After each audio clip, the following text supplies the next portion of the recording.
Uh, yeah. Uh, yeah. Uh, yeah. Uh. Nah, oke. Aku ulangi, statistik dalam astronomi itu analisis data. Jadi, sebagai jembatan dari data-data yang kita dapat dari observasi, pengamatan entah itu dari teleskop ataupun yang lainnya, terhadap objek-objek eh, langit, kemudian perlu adanya apa ya, pengolahan. Jadi nggak mentah-mentah data itu bisa kita jadi teori, gimana kita misalnya Einstein nemuin teori apa, itu nggak perlu ada pengolahan data. Nah, pengolahan data itu perlu banget kita belajar yang namanya statistik. Nah, untuk statistik itu ada dua kategori ya, yaitu statistik deskriptif sama statistik inferensial. Nah, untuk deskriptif itu adalah statistik yang namanya deskripsi, menggambarkan, menjelaskan. Jadi data-data yang dapat itu dijelaskan melalui statistik deskriptif. Sedangkan kalau statistik inferensial itu adalah statistik yang apa ya, berguna untuk menyimpulkan, untuk kita bisa dapat menyimpulkan suatu bukti, evidence and reasoning, suatu alasan gitu. Nah, kalau statistik deskriptif mungkin udah kalian pelajarin dari SMP mungkin ya, kayak rata-rata, terus kayak median, kuartil, dan lain-lain, kayak standar deviasi. Mungkin di SMA yang kelas apa ya, itu udah ada dapat, di SMA juga ada. Kalau nggak salah kelas 12 sih sebenarnya kalau statistik. Jadi yang kelas 10 udah bisa belajar nih. Nah, itu keuntungan dari salah satu kalian ikut OSN, kalian udah bisa belajar materi kelas-kelas atas duluan gitu. Jadi pas kelas itu kalian tinggal udah, Bu, saya minta ujian, saya pengen kerjain UAS gitu. Udah, kalian udah bisa. Terus kalian udah langsung naik kelas gitu. Nah, itu enaknya katanya. Nah, kita lanjut lagi. Kalau statistik itu kan ada deskriptif sebagai penggambaran dari data-data yang mentah. Lalu kan dalam penggambaran itu kan kita butuh kesimpulan. Gak cuma serta-merta kita apa ya, tahu gitu. Gak serta-merta apa ya, kita bisa menyimpulkan. Karena kalau misalnya deskriptif yang kita kan kayak rata-rata. Oke, misalnya gini. Misalnya nih, ada penduduk yang itu 50% itu umurnya tuh 20 tahun. Enggak, 50 tahun. Dan 50% lagi itu umurnya 10 tahun. Terus kalau rata-ratanya berapa? 30 tahun. Berarti kesimpulannya adalah rata-rata dari penduduk tersebut adalah 30 tahun. Padahal kan kita tahu kan, di penduduk itu, di warga tersebut gak ada yang umurnya 30 tahun. Nah, itu salah satu contoh kenapa kita nggak bisa serta-merta menyimpulkan suatu apa ya, suatu data dengan hanya deskriptif penggambarnya saja. Tapi perlu juga namanya inferensial, suatu apa ya, statistik yang berguna untuk mengambil kesimpulan. Nah, sebaik kalau kalian pelajarin di SMA itu dan apa ya, digunakan itu nggak apa ya, nggak bisa sekasar itu kelihatannya. Nah, tapi kan nggak apa-apa. Di SMA itu ya dasar-dasarnya aja dulu, bertahap. Nanti kalian akan tahu ke depannya gimana. Terutama nanti pas kuliah, kalian pas mengambil data buat penelitian dan lain-lain, buat tugas. Itu perlu adanya statistik inferensial juga. Oke. Singkatnya, inferensi udah simpulan. Oke, gitu aja. Nah, oke, bentar-bentar. Kalau misalnya,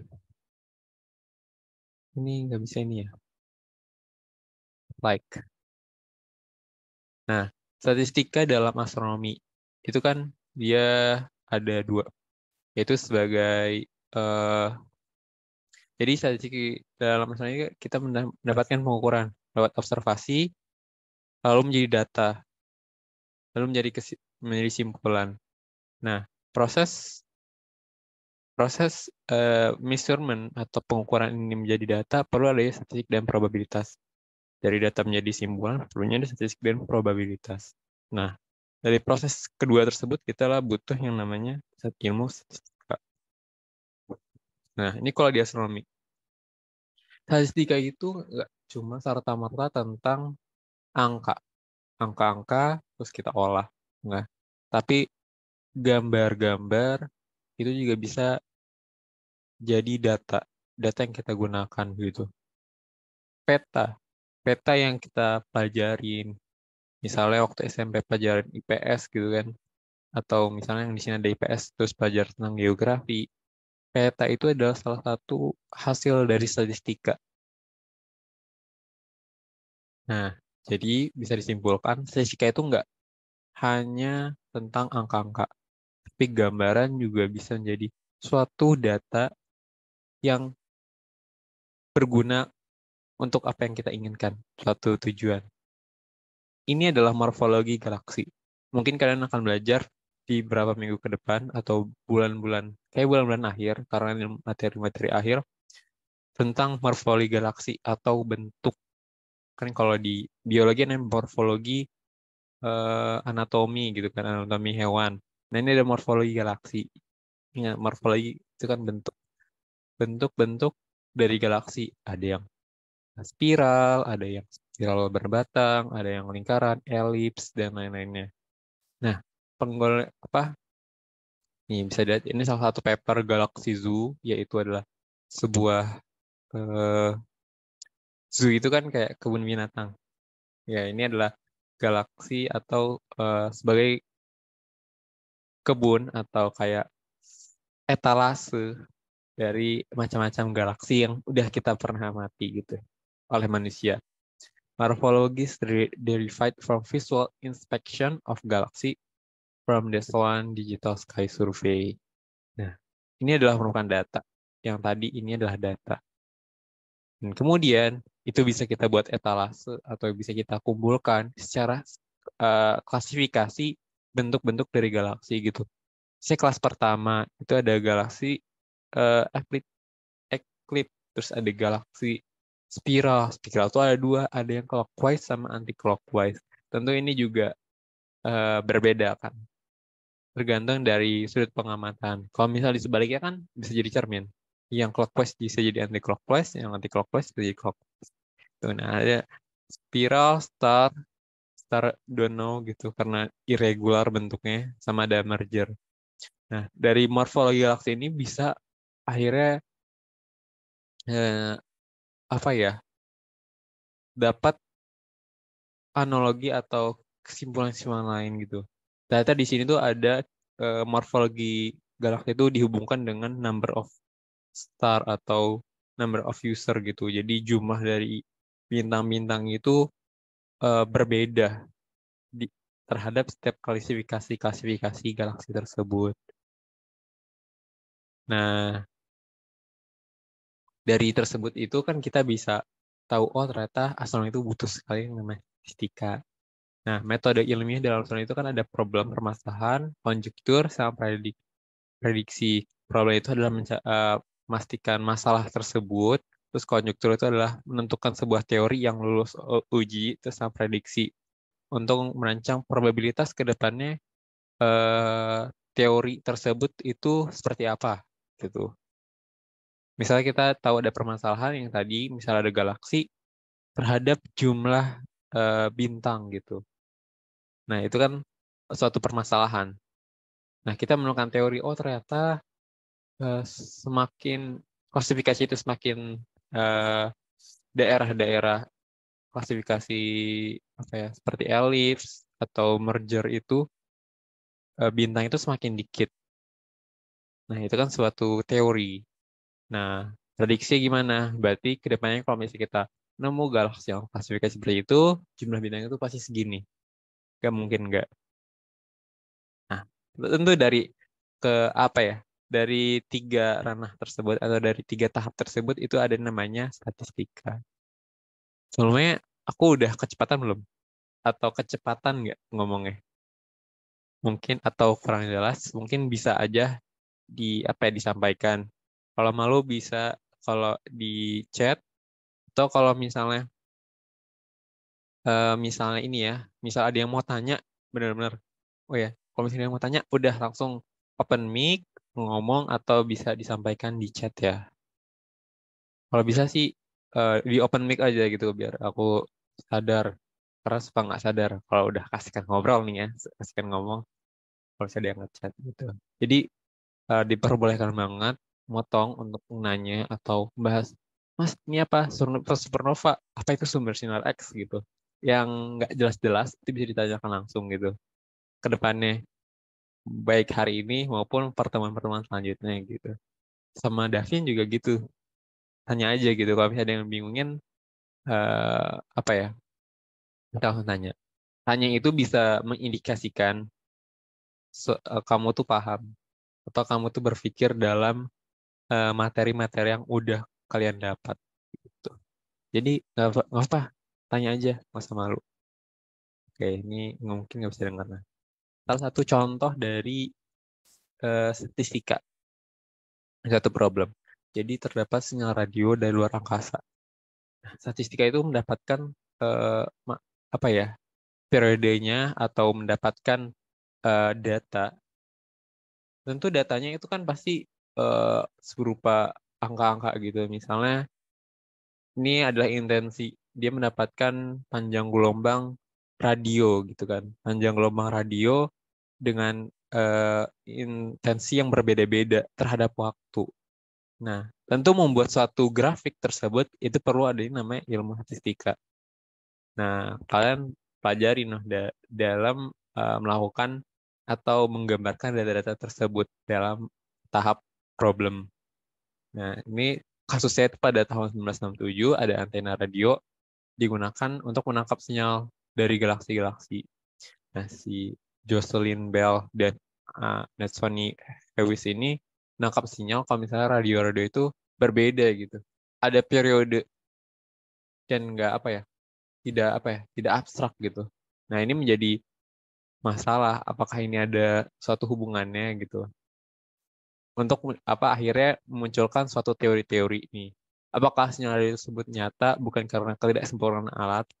Berarti kan ini ada namanya kalibrasi atau uji coba alatnya. Nah, mungkin itu adalah sinyal yang berasal dari bumi. Nah, ini adanya berapa analisis atau misalnya sinyal itu betul-betul dari luar angkasa. Nah, dan apakah sinyal tersebut betul periodik. Nah, dari keempat analisis ini tentu perlu ada statistik dan probabilitas untuk memastikannya. Terus akhirnya kita bukti, kita kita uji hasil teori-teori yang tadi udah kita pikirkan dari 4 analisis sebelumnya. Nah, akhirnya mengungkapkan bahwasannya teori yang keluar itu mungkinkah sinyal radio tersebut berasal dari makhluk luar angkasa gitu. Nah, makanya diperlukan fair sample. Fair sample ini juga bagian dari statistika untuk menentukan probabilitas sinyal yang berasal dari luar angkasa. Fair sample ini lebih jelasnya berupa penemuan sinyal, namun berbeda dari arah langit yang berbeda gitu. Nah, mungkin juga sinyal radio tersebut dari bintang. Nah, pemeriksaan data ini juga melihat mengecek rotasi bintang. Dan ternyata conclusion-nya adalah ini udah dalam satu jurnal Observation of Rapidly Pulsating Radio Search. Itu ditemukan ternyata itu adalah bintang dari pulsar yang dia mempunyai periode di Newton nih, kan di sini ada kayak pulse gitu, ada kayak center. Nah, centernya itu dan itu selalu berputar gitu. Nah, pas saat center itu kena bumi, tentu intensitas radionya kan akan naik. Namun setelah dia bergerak berpindah sudut, akhirnya kan senternya itu nggak kena bumi. Jadi ya menyebabkan namanya denyutannya itu berkurang.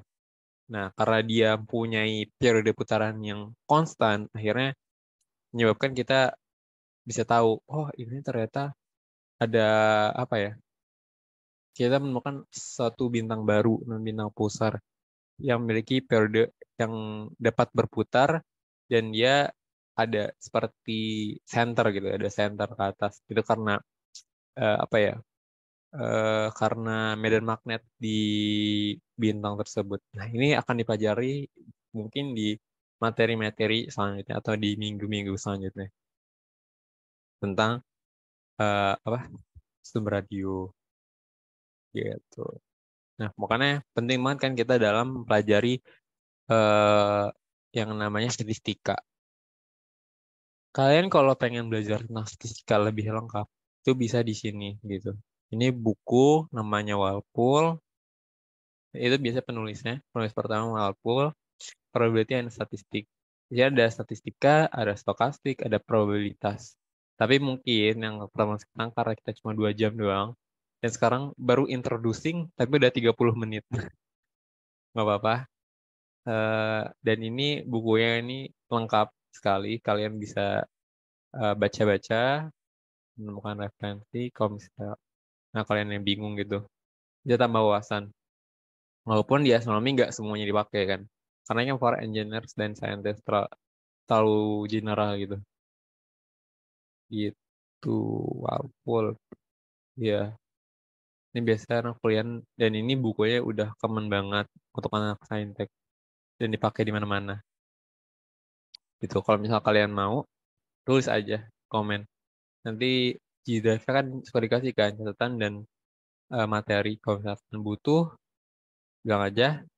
Nanti saya coba kasih G-Drive setelah pertemuan.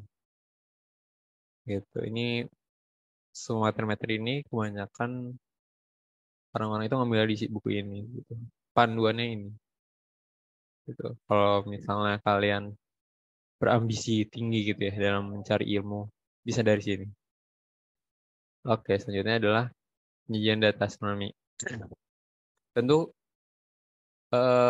kita sebelum apa ya? Sebelum ke statistika inferensial yang sebelumnya, yaitu suatu statistik yang baru untuk menyimpulkan, kita harus belajar dulu dasarnya. Statistika penyajian atau statistika deskriptif yang menggambarkan data-data mentah sebelumnya. Jadi kita bisa tahu data-data ini tuh apa maksudnya. Apakah berhubungan dengan teori yang kita bawa ke depannya atau enggak. Nah, dari penyajian data ini kita belajar. Nah, penyajian data astronomi itu ada tabel data. Ini salah satunya. Contoh data astronomi itu katalog Hipparcos. Itu menentukan posisi paralaks gerak diri bintang secara akurat. Ini belajar di asiometri. Nah, astronomi astronomi itu apa ya? Belajar tentang gerak suatu bintang itu menggunakan katalog dari Hipparcos. Data-data yang didapat dari Hipparcos di pengamatan luar angkasa gitu. Ini mungkin still apa ya, waktu peluncurannya sama masa operasionalnya. Nah, katalognya itu ada di internet, bisa kalian dapetin aja. Nah, contoh data astronomi jarak ke LMC, Large Magellanic Cloud. Itu satu apa ya, galaksi irregular yang dekat dengan Milky Way. Dan galaksi ini menjadi galaksi satelit. Jadi satelitnya Milky Way ibarat dia seperti bulan. Bulannya bumi gitu. Nah, karena LMC dia memiliki bintang Cepheid, nanti kalian akan belajar apa itu bintang Cepheid dan kenapa dia diwanti-wanti atau dicari-cari sama orang-orang karena dia bisa menjadi suatu apa ya, lilin penentu jarak gitu. Nah, itu misteri itu bisa kalian dapetin di minggu-minggu selanjutnya. Oke, kalau misalnya pengen dapat bisa tuntut aja gitu ke Mas Davin atau ke aku. Jelas. Nah, contoh data ini adalah katalog pasar. Ini untuk stellar radio source atau sumber radio gitu. Dan ini mengamati inti galaksi. Fun fact. Nah, astronomi harus juga kuat masalah common sense ya, atau pengetahuan umum tentang astronomi gitu, about astronomi. Di inti galaksi itu kan di SGR ya, di rasi Sagittarius. Ini bukan zodiak Sagittarius yang kalian pikirkan. Ini benar di rasi Sagittarius, inti apa ya? Pusat dari galaksi Milky Way. Nah, setelah diamati, pusat galaksi itu memancarkan sinyal radio atau radio source, panjang gelombang radio yang besar. Nah, disebut juga itu sinyal SGR A bintang. SGR A bintang. SGR itu Sagittarius. Gitu. Ini nama teleskopnya Sloan Digital Sky Survey SDSS, dan ini ada di New Mexico. Oke. Nah, penyajian ini kan penyajian, tunggu. Oh, iya kan tadi gini. Penyajian data astronomi itu berupa tabel data. Nah, tabel datanya mana? Dari tadi kita ngomongin ini misi-misi kata apa pengamatannya doang. Tabelnya ada di sini di katalog. Ini contoh kita buka ya.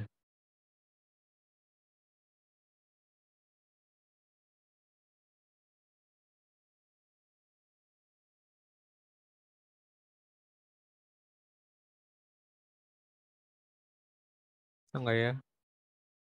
Ya nggak bisa. Kita copy link aja deh. Ya intinya, tahu kan tabel biasa yang kotak-kotak.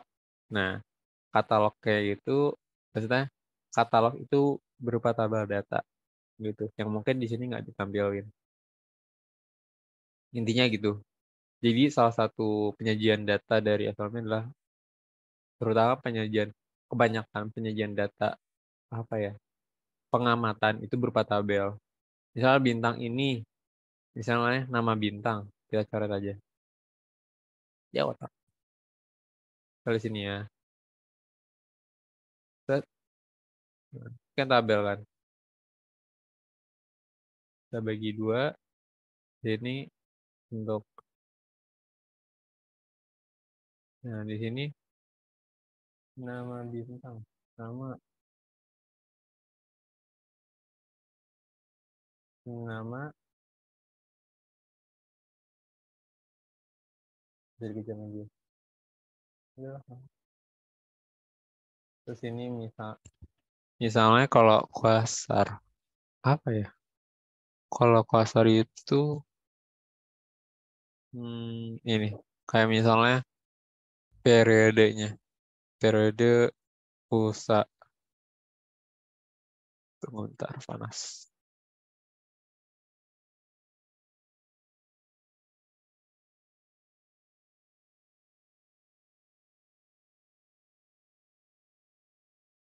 Saya di sini, aduh nggak apa.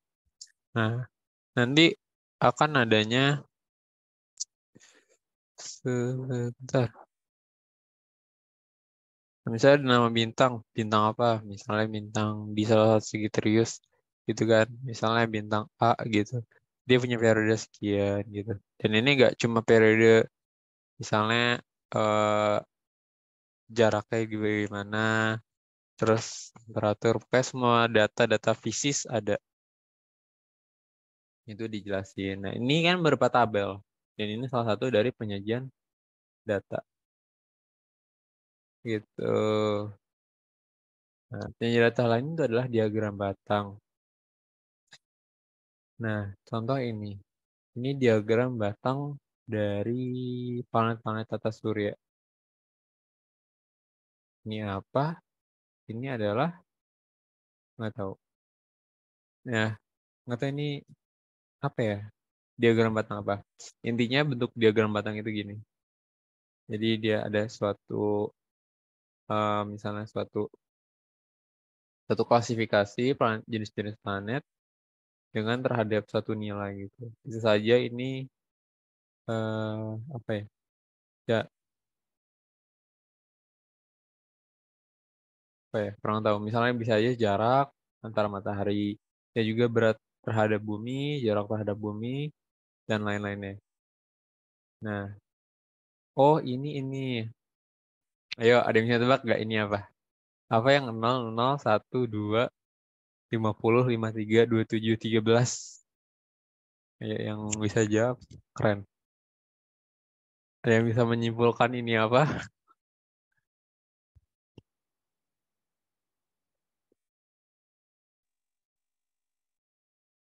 Ayo, interaktif. Kita bangun suasana kelas kita lebih interaktif, lebih apa ya? Lebih hidup gitu kan, walaupun kita online, walaupun saya di Surabaya, kalian di daerah masing-masing, kalian masih bisa belajar secara maksimal gitu, walaupun ya nggak secara offline gitu. Nah, mungkin kalian bisa mikir ini apa ya? Apa itu? Kenapa Merkurius 0, Venus 0, Bumi 1, Mars 2, Jupiter 50, Venus 93, Uranus 27, Neptunus 13. Aku awalnya bingung. Nah, ini mungkin aja ya namanya soal ya. Soal kan kadang unik, kadang unpredictable gitu. Kita dapat data tapi kita nggak tahu ini maksudnya apa. Nah, ini salah satu apa ya? Skill yang dibutuhkan yaitu melakukan interpretasi dalam suatu data. Nah, di fisika itu perlu sekali dan dibutuhkan sekali. Nah, oke, kalau misalnya kalian bingung, nggak tahu, oke ini adalah jumlah dari satelit. Misalkan Merkurius 0, Venus 0, Bumi 1, Mars itu ada 2, Phobos Deimos, Jupiter 50, Saturnus 53. Karena dia banyak, Uranus 27, 13. Nah, ini satu diagram batang yang menjelaskan jumlah satelit dari masing-masing planet. Ini salah satu data. Dan kita bisa memikirkannya, menginterpretasikannya. Bahwasannya, oh, makin lama itu, makin jauh dari matahari, satelit itu makin banyak. Dan juga melihat kalau, tapi enggak juga. Contohnya adalah Saturnus itu lebih banyak dibandingkan Uranus dan Neptunus. Padahal Uranus dan Neptunus itu lebih jauh. Nah, itu kan nggak bisa juga kan. Nah, intinya salah satunya adalah diagram batang. Penyebatan surya dan kategori apa ini? Oh, untuk urutan itu bebas bisa berubah. Tapi ini berdasarkan urutan jarak terhadap matahari. Maka benar, jumlah satelit alami. Oke. Dan kalau misalnya kita arahin atau arrange berdasarkan yang paling banyak sampai yang paling dikit, ya seperti ini.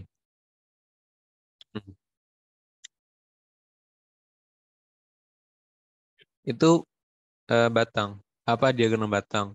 Sedangkan kalau untuk penyajian dengan grafik histogram. Nah, itu ini bagi rentang data ke dalam kelas yang memiliki aturan interval tertentu. Pada umumnya apa ya, interval kelas yang histogram itu sama besarnya. Pada umumnya digunakan untuk dataset yang besar. Nah, nanti kalian akan abis ini kalian belajar tentang data tunggal sama data kelompok. Nah, histogram itu perlu yang namanya data kelompok gitu. Karena astronomi itu objeknya banyak sekali. Misalnya kita mengamati bintang di alam semesta ini, kan banyak sekali kan, jutaan. Dan itu nggak bisa kita hitung gitu kan. Rata-ratanya satu-satu. Kalau ngitung rata-rata kan, eh, misalnya rata-rata temperatur tiap bintang. Kita hitung temperatur bintang, semuanya kita jumlahin satu-satu. Kalau kita bagi dengan jumlah bintang tersebut, ya mati. Ya mati, kerja astronomnya capek. Nah itu astronom dulu banget kayak gitu. Karena kita udah tahu ada ilmu fisika, kita bisa melakukan statistika deskriptif maupun inferensial secara lebih gampang, secara lebih enak gitu. Karena udah lebih maju kan sekarang. Nah, histogram seperti ini. Ada bintang. Kita histogram temperatur bintang terhadap jumlah bintang. Temperatur bintang, nah ini cara membacanya ya. Bisa bisa lebih fokus lagi. Cara membaca histogram temperatur bintang. Bintang yang bawah kan temperatur nih. 2000, 4000, sampai 40.000 dan ini jumlahnya. Bisa lihat kalau misalnya interval tadi kan ngomongnya histogram adalah suatu apa ya? Membagi rentang data ke dalam kelas-kelas yang memenuhi aturan interval tertentu. Jadi suatu kelas yang punya interval. Interval itu adalah interval dari 2000 sampai 4000. Itu kan interval. Nah, bisa kita baca dari sini 2000 sampai 4000 K atau 4000 2000 4000 Kelvin itu data yang kita punya itu ada 9. 4001 sampai berapa ini? 6000 itu ada 32 cara baca gitu. Sampai di sini. Jadi data yang kita punya itu tidak ada yang mempunyai temperatur 24.001 sampai 26.000. Dan kebanyakan itu ada di 6.001 sampai 8.000. Nah, itu histogram. Tuh. Ini ada histogram temperatur bintang. Nah, ini apa nih? 3.000, 5.000, 7.000, 9.000. Ini kan tadi kan rentang kan? Rentang bawahnya 2.000, rentang atasnya 4.000. Nah, nilai tengahnya itu 3.000, 2.000, 4.000. Tengah-tengahnya berapa? 3.000. Cara yang ngitungin gimana? Ya, dulu tambahin, bagi 2. Gitu. Nyari nilai tengah suatu interval. Suatu interval panjang kelas gitu. Oke, ini lebih dikit lagi. Misalnya ada jumlah bintang. Nah, gitu. Nah, penentuan jumlah kelas interval itu ada aturannya. Jadi kalian nggak bisa asal muasal langsung masukin. Gini, tidak ada aturan yang rigid atau yang pasti gitu kan. Kan kalau misalnya matematika 1+1 itu 2 gitu. Dan kalau untuk statistika aturan yang digunakan itu belum tentu seperti itu. Karena apa ya? Karena kebutuhan statistika di satu tempat itu akan berbeda dengan tempat yang lain dalam masalah pengolahan data. Nah, tapi kita akan membahas tentang yang sense atau yang common atau yang umum gitu. Nah, terutama ini untuk masalah jumlah kelas interval. Jumlah kelas interval itu di buku-buku itu berbeda-beda. Karena sebenarnya nggak terlalu masalah untuk kelas. Tapi kalau untuk masalah rata-rata, itu udah jelas dong. Rata-rata kan adalah nilai yang apa ya, mewakili hampir semua data gitu. Nilai average rata-rata di antara semua data. Berarti kalau misalnya nilai apa kita tahu semua rata-rata itu di buku-buku manapun itu jumlah semua nilai dibagi jumlah data gitu. Jadi ada 100 nilai dan punya apa ya? 100 nilai berat manusia gitu kan, ada yang 30, ada yang 50, ada yang mungkin 70. Nah, itu semua dijumlahin terus dibagi jumlahnya misalkan tadi 100 data berarti dibagi 100. Nah, itu untuk rata-rata dan lain-lain itu sama. Tapi untuk masalah kelas interval itu berapa buku berbeda. Nah, tapi biasanya itu ada rumusnya. Untuk menentukan jumlah kelas interval itu simbolnya K. Itu sama dengan 1 ditambah 3,322 log N. Di mana N ini adalah jumlah datanya. Misalnya ini ada berapa jumlah nih? 124 tambah 16, 150, 165, 179, 100, ya mungkin ada 200 lah. Nah, berarti cara nentuin kelasnya atau misalnya tadi 990, salah nggak salah.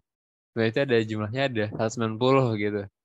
Nah, berarti cara ngitung jumlah kelasnya. Ini kan kelasnya ada berapa nih? 1, 2, 3, 4, 5, 6, 7, 8. Berapa? 9. Ini 8 nih. Ya, benar lah. Misalnya ada 190, berarti 1 ditambah 3,322 log 90 gitu. Dan ini 98,6. Berarti jumlah kelasnya itu ada 9.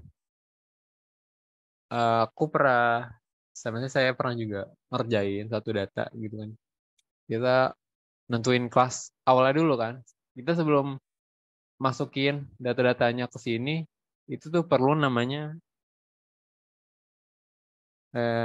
penentuan dulu kelasnya berapa gitu. Kita pengen mastiin kelasnya itu berapa. Nah, nanti kita kan mikirnya awalnya 9. Ternyata nanti ada data yang nggak masuk kelas sama sekali. Berarti kita harus nambahin kelas lagi. Nah, itu bisa berubah. Jadi ini tuh tidak mesti harus 9. Nanti pas setelah kita tahu kelasnya berapa, itu maksudnya ini tuh bisa jadi patokan saja gitu. Dan kenapa ini diubah jadi 8,6 jadi 9? Karena ini jumlah ya. Jumlah itu nilainya itu bulat. Tidak mungkin ada koma-koma. Tidak mungkin kan jumlah orang itu ada 2,5. Berarti orangnya setengah badan dong. Nah, berarti jumlah itu harus dalam bulat gitu. Oke. Cara menentukan lebar minimum suatu kelas gitu. Lebar minimum itu adalah nilai terbesar. Nilai terbesar yang datanya itu ada 1000.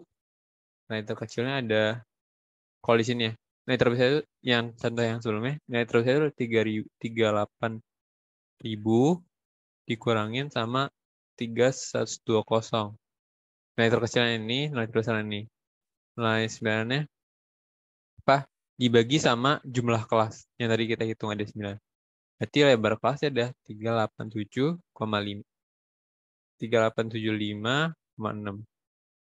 Nah, berarti kelas ini, kelas mana ya? Kelas ini, maksudnya kelasnya itu harus mempunyai interval, misalnya awalnya 1000. Berarti interval batas atasnya itu 1000 ditambahin 38.756. Berarti 4875,6. Seperti itu. Oke. Itu untuk yang lebar minimum. Kalau untuk lebar maksimum bisa menggunakan ini, rumus ini. Sama, tapi N-nya dikurangin 1. Dan 8 jadi 360. Gitu. Nah, menentukan batas bawah. Ini kan tadi ada interval. Kita nentuin batas bawahnya berapa, batas atasnya bagaimana. Nah, batas bawah itu bisa, kalau misalnya yang pertama, udah pasti nilai yang terkecil kan. Tapi setelah nilai terkecil itu, kelas selanjutnya itu berapa gitu. Nah, bisa nilai terkecil ditambahin lebar kelas. Tentuin dulu, kita makanya lebar minimum atau lebar maksimum.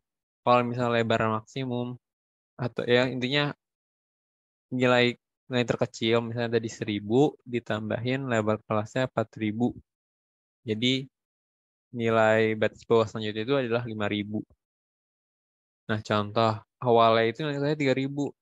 Karena lebar kelasnya 4000, jadi 3000 tambah 7000 tambah 11.000 tambah 15.000 tambah 19.000 tambah 23.000 sampai ini, sampai jumlah kelasnya ada 1, 2, 3, 4, 5, 6, 7, 8, 9. Nah, gitu. Ini kelas bawah, kelas batas bawahnya.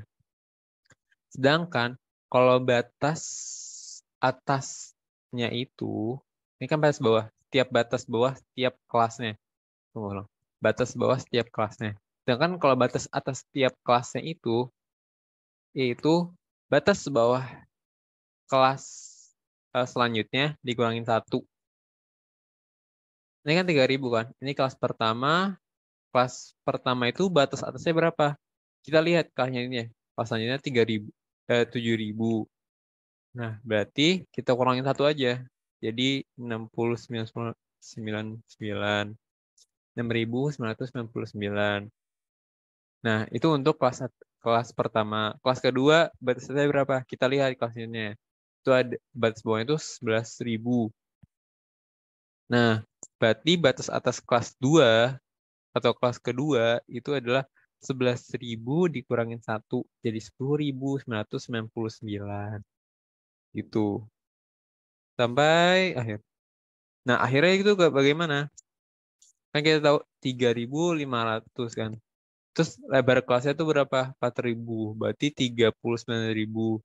39.000 dikurangi 1 38.900 38.999 gitu. Ini untuk kelas terakhirnya. Oke. Akhirnya kan ada bentuk kan histogramnya. Ini kenapa 5.000? Ini pakai nilai tengah. Nilai tengah tahu kan? Batas bawah ditambah batas atas. Batas bawah ditambah batas atas dibagi 2. 3.000 ditambah 99 itu kan 5.000. Gitu.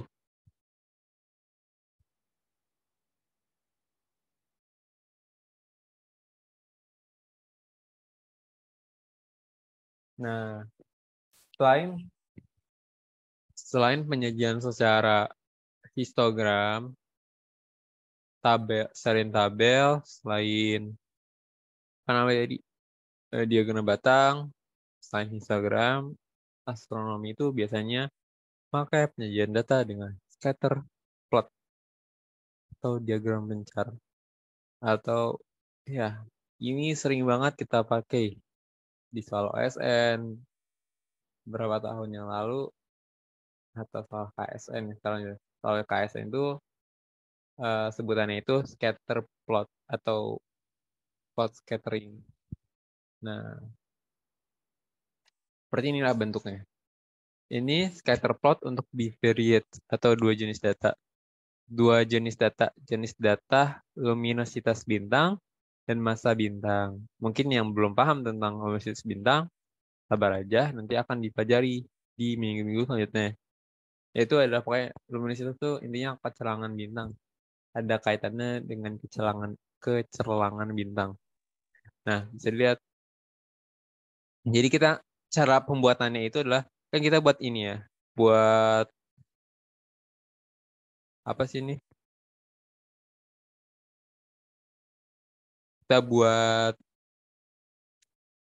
sumbunya dulu, sumbu massa bintang terhadap luminositas bintang. Berarti adalah ini menjelaskan tentang dia apa grafik tentang luminositas bintang terhadap massa bintang.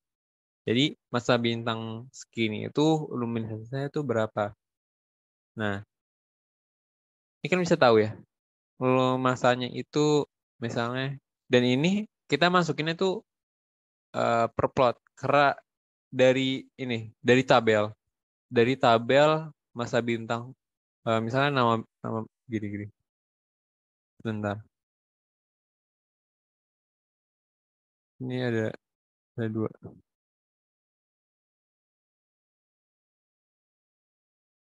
Dari tabel pengamatan gitu. Tunggu ini deh nomor.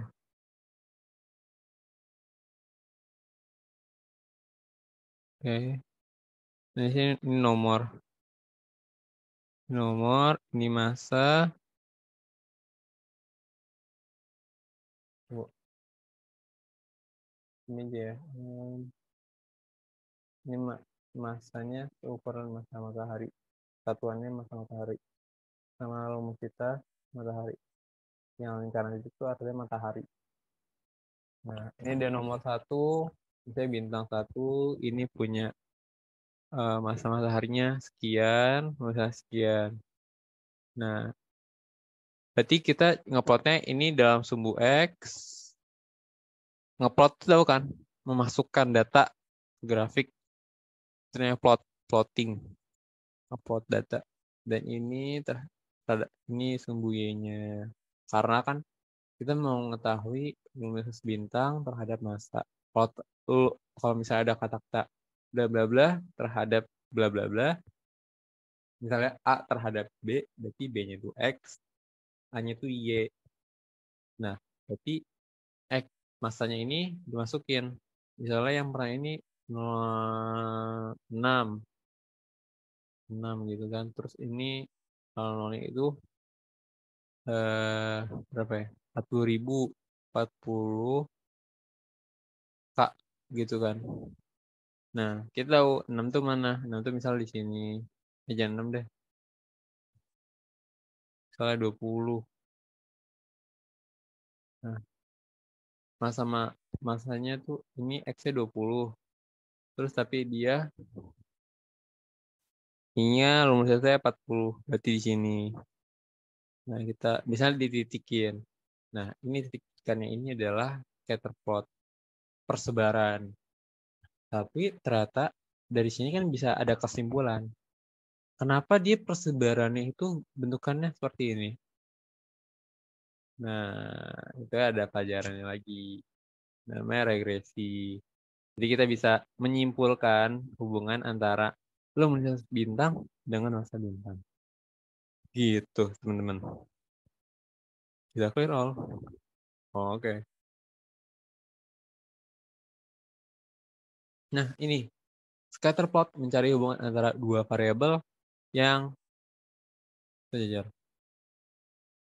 Scatter plot itu seharusnya dia nggak apa ya? Kan kita bentuk apa ya? Kita memasukkan data itu bukan karena harus miring, nggak bisa berbengkok, bisa juga ternyata dia tuh bersebaran ngacak banget. Nah, tapi ada beberapa kasus itu dia mempunyai arah tujuan yang sama. Jadi kan bisa kita simpulkan ternyata massa itu sebanding lurus terhadap luminositas bintang. Nah, hubungan-hubungan inilah yang nanti kita pelajari, yang itu menjadi suatu kesimpulan, suatu teori. Nah, apa? Kalau di sini dari hasil plotnya itu ternyata membuat suatu garis. Nah, ini disebutnya garis regresi. Regresi itu adalah penghubungan antara setiap data-data yang kita masukin, setiap data-data persebarannya. Nah, terus juga garis regresi ini disebut juga garis regresi linear. Karena linear kan lurus. Nah, kalau ini bukan regresi linear karena dia melengkungkan. Nah, dapat garis karena ini adalah satu garis, tentu dia punya persamaan dalam koordinat, yaitu Y sama dengan 3,7627 X tambah 0741. Di statistika astronomi, kalian harus bisa ini. Cara menentukan persamaan tersebut. Nah, itu belajar di materi regresi linear. Gitu. Oke. Kita calling out lagi, apa aja penyebaran data? Yaitu penyebaran data itu ada di secara tabel, yang kalian mungkin udah biasa di kalau misalnya di SMA atau di soal-soal itu kan udah sering kan lihat tabel jadwal piket. Nah, kalau misalnya si siapa yang namanya, kita ambil kasus kita nyari orang 6 orang. Nah, contohnya adalah Apipa, tabel jadwal piket Senin Apipa, terus Senin juga ada Alisa, terus Selasa Neila, Selasanya lagi ada Selasa itu ada Neila, Sheila. Nah, itu tuh termasuk ke dalam tabel data. Jadi kalian tahu kan, Senin itu siapa yang jadwal piketnya, yang Selasa siapa. Nah, itu adalah salah satu dari penyajian data secara tabel. Terus kalau ada juga penyajian data secara, jadi apalagi diagram batang, untuk melihat seberapa besar satu jenis-jenis dengan kategori yang sama gitu. Dan tadi ini apa planet-planet tata surya terhadap jumlah satelitnya. Kita bisa tahu, oh ternyata Saturn itu jumlahnya dari 63, ada 50, 27. Nah, itu informasi-informasi yang awalnya kan acak-acakan gini. Kayak gini, kayak kita tahunya cuma ya Merkurius. dengan adanya ini apa ya, orang-orang tahu gitu. Oh, ternyata gini, Saturus itu 53, Jupiter itu 50, orang itu 27, 13. Jadi lebih komprehensif, lebih jelas. Nah, ada juga namanya histogram. Histogram ini penting banget untuk menjelaskan apa suatu nilai, misal kayak nilai temperatur itu jumlahnya berapa. Atau ini suka disebutnya distribusi frekuensi. Histogram itu, oh ya, histogram sama batang itu nggak salah. Ini yang tegak lurus ini adalah jumlah gitu. Jadi variabel ini nih jumlahnya berapa, sampel ini jumlahnya berapa gitu. Frekuensi, jumlah kan tulisnya frekuensi, banyaknya data itu berapa. Nah, suka disebutnya frekuensi distribusi. Kan kalau di sini kelihatan kan, distribusinya kebanyakannya itu di mana? Ternyata di 7.000 Kelvin. Jumlah bintang yang udah kita punya datanya gitu. Terus apa lagi ya? Iya. Tuh. Sama ada namanya scatter plot. Ini untuk menghubungkan dua jenis data. Scatter plot apakah cuma dua jenis data? Enggak. Bisa tiga jenis data. Bisa nanti lebih banyak lagi. Wah, itu nanti ada deh. Tapi kan ranah kalian sih. Gitu. Itu penyajian datanya. Nah, kita baru belajar jenis-jenis data. Di sini. Kita pelajaran lagi ya. Ini ada tabel distribusi frekuensi. Ini sama. Sama aja kayak yang tadi. Distribusi frekuensi itu pasti punya interval. Dengan 48 sampai 54. Kalian tadi udah belajar kan? Kalian tahu tentang kelas interval. Itu bagaimana, frekuensi itu berapa. Frekuensi itu jumlah ya, N. Kadang F, kadang N. Ujung bawah kelas tadi kalian udah pelajarin. Ujung atas kelas kalian udah pelajarin. Panjang kelas kalian udah tahu kan? Yaitu eh, apa jumlah nilai tertinggi dikurangin dengan nilai terendah. Nilai tertinggi itu 62. Misalnya di kasus ini, di kasus tabel ini, nilai tertinggi itu 62. Nilai terendah 48. Berarti kelas interval itu ada 7. Eh, panjang kelasnya itu ada 7 gitu.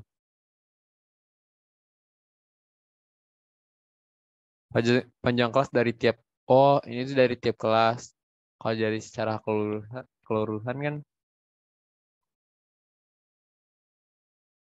ini kan, kayak nilai tertingginya itu berapa, dikurangin sama apa nilai terbesar. So, untuk nentuin panjang kelas intervalnya, nilai terbesar dikurangi nilai terkecil dibagi sama jumlah totalnya. Jumlah data totalnya. Jadi 7. Kalau dari sini kan, kalau misalnya secara tabel frekuensi ini kan, kalian bisa tahu kan, tinggal ya udah, karena kayak tahu ujung atas dan ujung bawahnya, ya udah tinggal 54 dikurangin 48. Dan ini selalu sama ukurannya. Yang ini pasti kelas apa ya, panjang kelasnya 7, yang kelas kedua panjang kelasnya 7 juga, yang ketiga juga panjang kelasnya juga 7 juga gitu. Terus kelas kalian juga udah belajar. Beda. Teman-teman. Batas kelas ini ada case-nya sendiri. Jadi kan tadi kan ujung bawah, ujung atas. Nah itu apa ya? Gini-gini. Yang 48 yang 4 itu sebenarnya disebutnya ujung atas sama ujung bawah. Beda lagi sama batas kelas. Batas kelas atas, batas kelas bawah. Kalau batas kelas itu tuh gini. Misalnya ujung bawah kelas itu 48. Nah, batas kelas bawahnya itu adalah 48 dikurangin ketelitiannya. Tergantung setiap data atau setiap kasus itu ketelitiannya beda-beda. Jikalau kita pakai kasus 0,5. Dan ini tergantung ini ya. tergantung datanya. Kalau misalnya datanya itu satuan, nggak koma-komaan, itu biasanya ketelitiannya itu 0,5. Kalau misalnya datanya itu misalnya 54,2, nah ketelitian yang dipakai itu 0,5. Gitu. Jadi kalau misalnya begini, ketelitian ini pakainya untuk melihat dari seberapa banyak di belakang koma gitu. Kalau misalnya nggak ada komanya, itu kita pakai yang 0,5. Kalau misalnya ada koma, satu digit di belakang koma, dari data-data yang kita dapat, itu kita pakai 0,05. Kalau 2 digit, 0,005. Gitu, sampai seterusnya. Nah, misal jumlah data itu gini, Pak. Ujung bawahnya itu 48. Karena 48 nggak ada komanya kan di belakangnya. Nah, ketelitiannya berarti 0,5.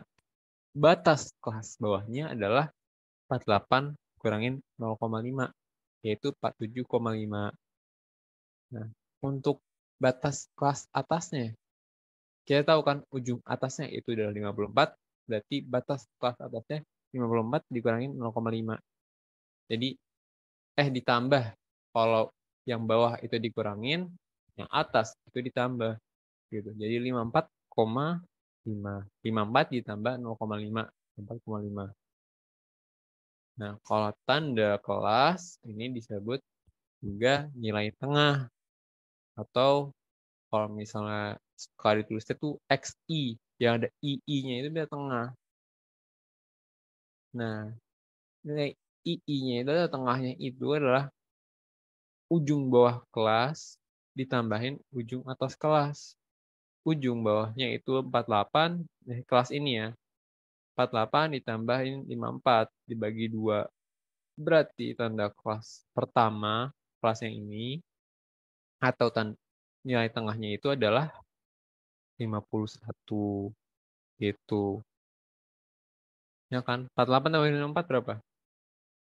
102. 102 dibagi 1, 5. 102 dibagi 2, 100, 5, 1. Itu. Nah, itu tabel referensi kan. Nah, cara buat tabel distribusi frekuensi, sebelum kalian ke ini ya, sebelum kalian ke cara ngebuat histogram apa ini, sebenarnya kalian harus tahu dulu cara buat tabelnya dulu. Ini lebih gampang ketimbang kalian dapat data-data mentah, kalian buat histogramnya. Lebih baik kan buat data mentah itu jadi tabel distribusi frekuensi. Gitu dulu. Nah, gini. Sebelum kita masuk sini, aku pengen ngasih tahu dulu apa perbedaannya data tunggal dan data kelompok. Dan ini kaitannya udah berapa kali dibahas gitu kan. Terutama kenapa ada penyajian data secara histogram atau seperti tabel distribusi frekuensi ini. Seperti ini. Nah, data tunggal itu seperti ini. Misalnya data tentang apa ya? Berat satu kelas gitu. Ada sekian dan itu data tunggal. Satu-satu tuh nilai-nilai dan jelas gitu.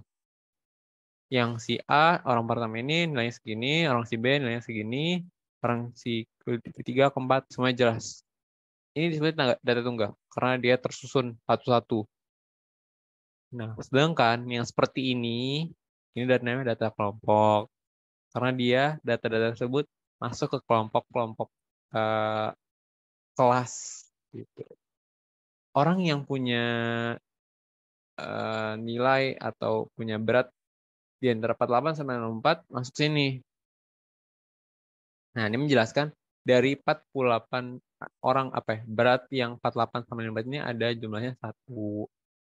55 sampai 61 tuh adanya jumlahnya 2. 62 sampai 68 itu ada 7. Gitu. Kayak ini. Jadi kalau dengan data kelompok ini bisa lebih singkat, lebih enak kan lihatnya. Segini doang gitu. Ketimbang sini. Yang satu-satu. Dan apalagi kalau misalnya jumlahnya itu ada ratusan. Wah, lebih baik lagi. Nggak kelar-kelar. Dengan adanya seperti ini, lebih mudah, lebih gampang. Gitu. Ada yang mau tanya dulu nggak sebelumnya? Antara beda data tunggal, yang seperti ini, dengan data kelompok. Ini data kelompok. Kalau yang mau tanyain, langsung tanyain aja ya. Ada yang chat nih. Kan nanti boleh minta file PDF ini. Boleh. Nanti dikasih dari mulai file sampai record. Oke. Nanti katanya sistemnya gini. Saya ngumpulin file-filenya. Terus di G Drive. Terus katanya ngasih ke akang staffnya. Kangkang nanti ngasih ke kalian. Gitu. Tapi kalian jangan ini. Nanti dikasih PDF-nya. Oh, usah deh, nanti aja baca gitu. Tadi ada berapa hal, jujur aja ada berapa hal yang nggak di PT atau nggak ada di PDF. Terus eh ya itu aku sampaikan aja di apa di omongan. Tapi kan nanti ada recordnya, nggak apa-apa lah. Penting kalian belajar aja gitu. Nah, kan udah tahu kan perbedaan data tunggal sama data kelompok. Ada yang nggak paham atau ada yang bingung nggak? Bisa langsung tanyain. Dikirimnya kemana? Nanti katanya dikirimnya ke WA. Mm, di grup gitu. Jadi katanya saya ngirim filenya ke G Drive, terus kasih ke Kang Faiz kalau nggak salah. Kang Faiz nanti ngasih kalian. Kalian ada grupnya kan? Grup latihan. Nah, di situ kayaknya dikirimin. Biasanya ada kan? Kalau kemarin ada, kalau nggak salah. Yang minggu kemarin, yang astronomi siapa? Saya bingung Kak, maaf. Yang tentang data. Data apa nih? Data kelompok sama data tunggal. Oke, kita ulangin lagi ya. Oke, ini kita belajarnya secara study case. Kita misalnya lagi penelitian. Ini penelitian yang bisa digunakan di SMA SMA. Kita misalnya mau menghitung berat badan dalam satu kelas. Oke. Jadi kita case-nya atau kasusnya kita lagi mengolah data tentang berat badan satu kelas. Nah, berat badannya itu kelasnya itu misalnya ini ada berapa nih? 1, 2, 3, 4, 5, 6, 7, 8, 9. Main kali 3, 27 tambah 7. 34. Ada 34. Ya, ada 34 siswa gitu dalam satu kelas. Dan kita dapat lagi nih kan. Kita ngitung. Orang pertama mengukur berat badannya. Oh, ternyata 71 kg. Orang kedua ngitung berat badannya. 75, 57, 88 sampai semuanya. Nah, pokoknya yang bentuk datanya persatuan ini yang menjelaskan setiap orangnya itu berat badannya berapa, itu disebutnya data tunggal. Oke. Nah, ketika kita buat distribusi frekuensi, yang tadi kita buat kelas-kelasnya, kita buat rentang interval. Oh ya, interval itu rentang yang mahasiswa berarti 48 sampai 54 itu 1 gitu. 55 sampai 61 itu 2. Nah, itu disebutnya adalah data kelompok. Oke. Nah, data kelompok ini bisa terbentuk dengan data tunggal sejujurnya. Jadi nggak mungkin data kelompok ini tiba-tiba ada. Jadi tentu dia harus harus mengetahui data tunggalnya. Tapi apakah data kelompok bisa menjadi data tunggal? Enggak. Bisa tiba-tiba saya dapat ini nih, nggak segini. Terus pastiin setiap nilainya itu berapa. Nah, kita nggak bisa. Karena udah jadi kayak gini, udah kasar gitu. Kita bisa tahunya 48 sampai 4 tuh ada 1 gitu. Terus 55 sampai 61 tuh ada 2. Kita kan nggak tahu. 55 sampai 61 tuh ada 2 tuh yang mana aja gitu. Atau misalnya 48 sampai 54 tuh ada 1 tuh yang mana gitu. Bisa jadi 48. Tapi bisa juga jadi 49. bisa jadi juga 50 kan, atau bisa jadi 51 gitu. Nah, di data kelompok itu nggak peduli. Intinya dalam rentang tersebut datanya cuma ada nilai 1 doang. Itu data kelompok gitu. Jangan baca dulu deh yang ini. Lihat aja bentukan yang ini sama bentukan ini gitu.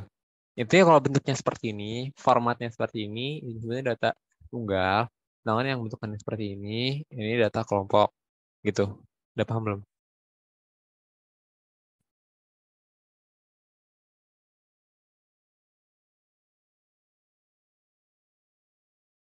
Oke, kalau misalnya bisa tanya aja nih. Orang-orang kalau misalnya kalian nggak tahu ini pada nanya di direct message ke aku, nggak apa-apa, tanya aja direct message atau bisa tanya dulu. Kita ini dulu ya. Aku pengen minum, haus banget. Sebentar.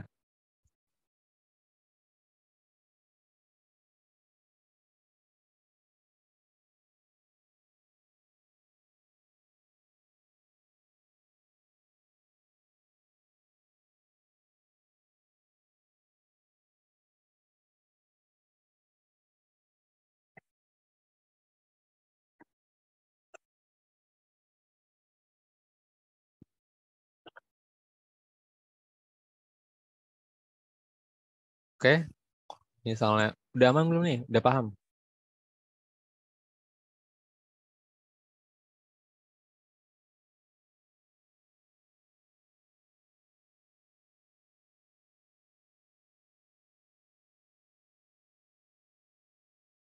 Oke, karena nggak ada jawaban, aku anggap paham ya. Kalau misalnya kalian nggak paham, nanti kan ada record Zoom-nya. Kalian bisa lihat dan bisa kalian pahami lagi. Kalian ulang-ulang aja. Oke, kalau sudah aman, nah, terus bagaimana caranya kita membuat tabel distribusi frekuensi dari data tunggal-tunggal tadi? Ya kan, kita misalnya dapat data tunggal. Terus katanya, ini terlalu banyak. Kita terlalu pusing untuk melihat data-data banyak ini. Nah, kita harus ubah ke data ke tabel distribusi frekuensi. Ini sebenarnya tabel distribusi frekuensi. Nah, kalian bisa ikutin aja langkah-langkah ini. Pertama, urutkan data dari terkecil sampai terbesar. Kita urutin data yang paling terkecil sampai terbesar. Paling terkecil berapa? 48. Kita urutin 48. Selanjutnya, misalnya ini berapa sih yang terkecil? 57, sekian, sekian, sekian. Sampai yang terbesar ada 90. Nah, kita urutin. Dari yang terkecil sampai yang terbesar. Gitu kan. Lalu hitung rentang data tertinggi dikurangi data. Hitung rentang. Rentang itu adalah R, yang mana itu sama dengan data tertinggi sama data terendah. Data tertinggi berapa? 90. Dikurangin data terendah 48. 90 dikurangi 48 berapa? 32. Ya kan? Nah, berarti rentang dari data ini ada 32. Gitu. Nah, lanjut. Hitung banyak kelas dengan aturan Struges. Nah, ini dengan aturan yang sama yang tadi. Yaitu banyak kelas sama dengan 1 ditambah 3,3 log N. Tahu kan nih, log N di kalkulator ada kok. Log N, logaritma. 1 ditambah 3,3 dikali log N. Nah, bisa jelaskan bahwasannya ini tadi menghitung banyak kelas itu tidak rigid, tidak sama di setiap buku-buku. Kalau yang tadi kan 1 ditambahin 3,322. Kalau ini 3,3 doang. Nah, udah 1 ditambah 3,3 log jumlah datanya berapa tadi? Nah, tambahin. Nah, terus hitung panjang kelasnya berapa? Panjang kelas itu bisa dihitung dari panjang kelas tuh disimulkan P itu sama dengan rentang kelas. Rentangnya itu R, tadi berapa? 38 dibagi banyak kelasnya. Itu dapat deh panjang kelas tiap panjang kelas interval. Jadi panjang kelasnya itu berapa? Dan ini menandakan sama gitu. Kelas itu mempunyai interval atau ya, panjang yang sama. Nah, habis itu tentuin ujung bawah kelas interval pertama, biasanya data terkecil, sama kelas interval selanjutnya.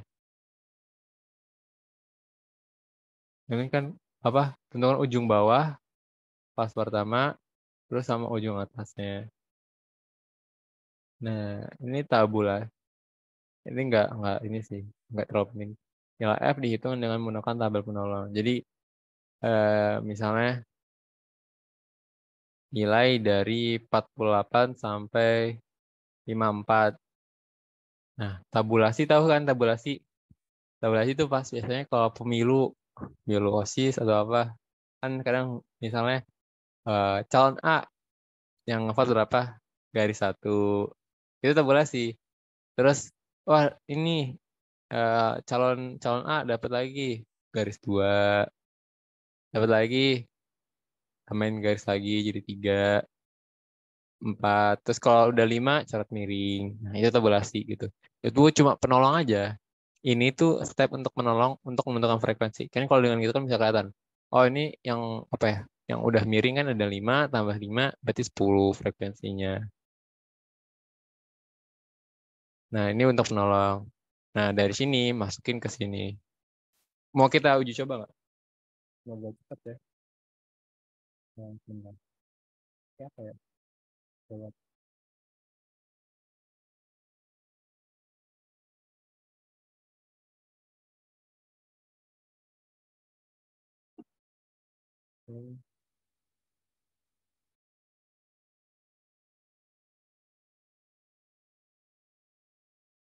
Bentar. Tes dulu. Ini.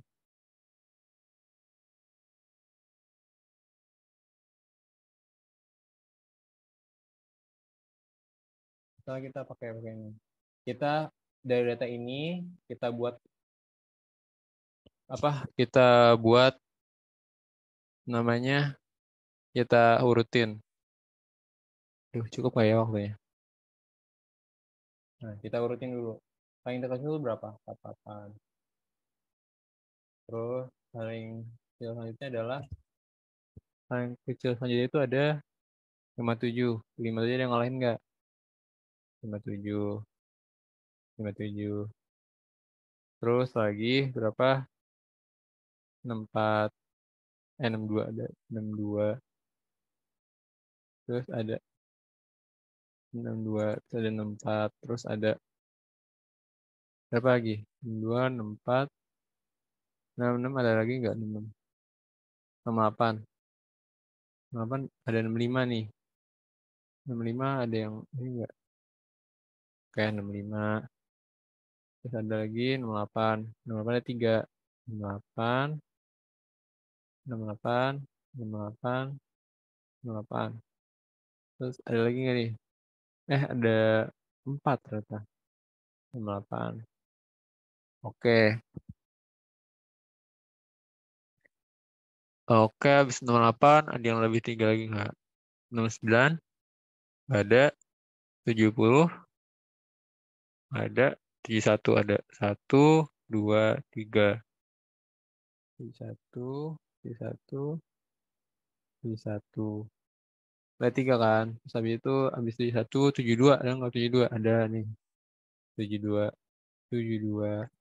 Habis 72, 75. 75, 75, 75, 75. 4, 5.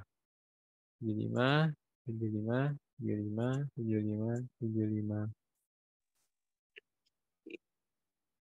Ya, kenapa? Nggak ada. Oke, habis 75 ada yang lebih tinggi lagi nggak? Ada 74 ternyata. 74. 74. Kan tadi kan tahap pertama itu kita urutin dulu kan. Habis, nah ini sedang diproses diurutin. 75, 75. Ada lagi di atas 75, 76. Nggak ada, 78. Nggak ada. 79 ada 2 nih. 79, 79. Oke. Oke, 80 ada 1, 2. 80, 80. Terus habis itu 80, 81. 81. Terus ada lagi 82. 82, habis 82, ada lagi nggak? 83. 82 ada 2. 82. 82 ada 2, 83.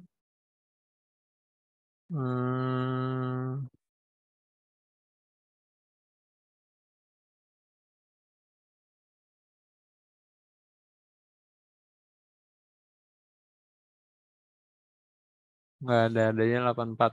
84 ada di sini. 84. Bis 84 berapa?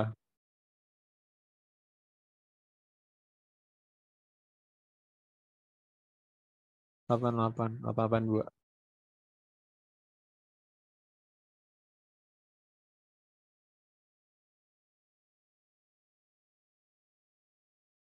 88 habis 88. Oh, udah 90. 92. 90. Nah, kan dengan gini kan kalian bisa tahu kan. Paling kecil tuh 48, paling gede 90. Ya jumlah ada berapa? 1, bisa kita lihat ini aja. Ada 32, berarti N sama dengan 32 ya. Berarti jumlah datanya ini ada 32. Oke, terus habis urutin data, terus kita hitung R-nya, rentangnya. Rentangnya paling gede berapa? 60. Dikurangin sama data terendah, 48. Berapa? Sama dengan 32. 42. 42 kan. Nah, hitung banyak kelas. B sama dengan 1 ditambah 3,3 log N. Dan besar. Sama aja. Kita tahu tadi 1 ditambah N-nya berapa? 3 log 32. Sama dengan, kalau misalnya kita hitung pakai kalkulator, 3,3 kali log 32 itu sama dengan 5,9. Kita buletin, nih, hasil 5,9699. Nah, ini kita buletin jadi 6. Kelasnya ada 6. Banyak kelasnya. Ini banyak kelas. Terus panjang kelas. Panjang kelas itu kan P.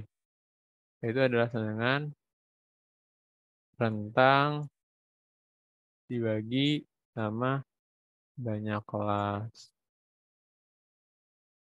Nah, berarti berapa tuh? 42 dibagi 6. Sama dengan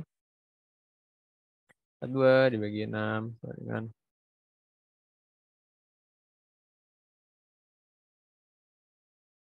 7.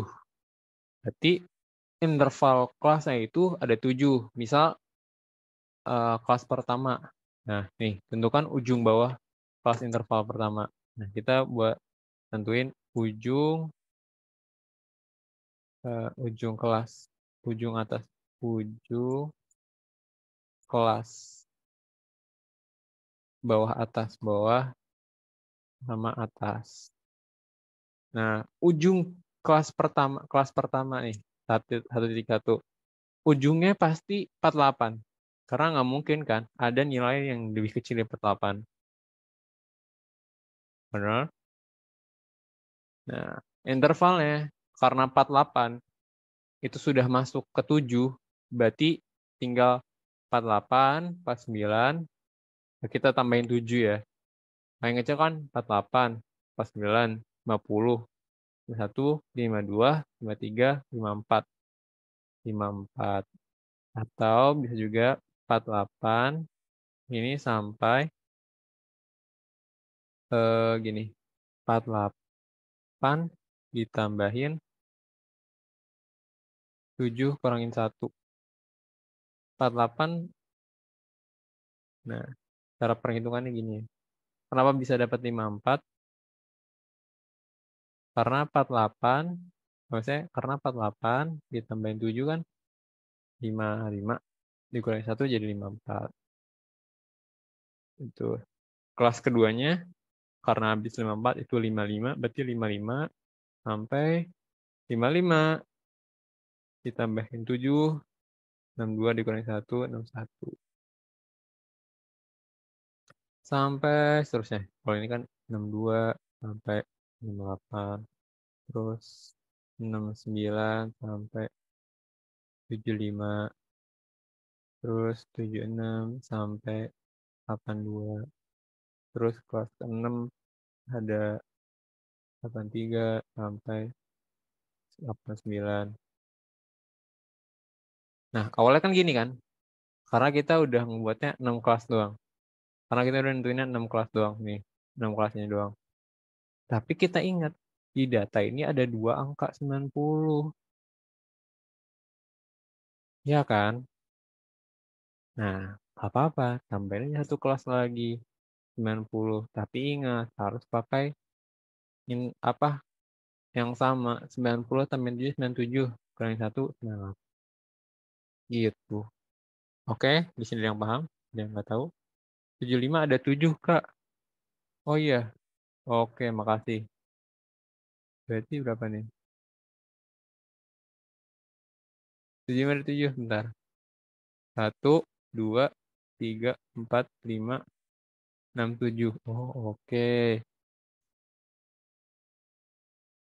Oke, ya tambahin 75, tambahin 75. Makasih atas pengingatnya. Ini siapa nih? Afifah. Berarti ini ada 34 ya. 34, terus ini jadi 34. Ini jadi berapa nih? Misalnya 34. Ya sekitaran 6, sekian. Ya kelasnya masih 66 juga. 6,05388. Ini kan kalau bisa dibulutin kan juga 6. Nah kita bagi kelasnya itu ada 7 ya? Enggak, panjang kelasnya 7. Nah kita awalnya 6 nih.